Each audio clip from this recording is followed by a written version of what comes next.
taorianany hoe nitraikefa nananako tamin'ny resaka asa, dia tao anatin'izany koa hoe tao amin'ilay hoe fahazotoko mianatra nanomboka tamin'ny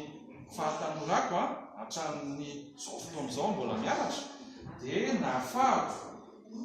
nahita olona maro, mifanerasera tamin'olona maro dia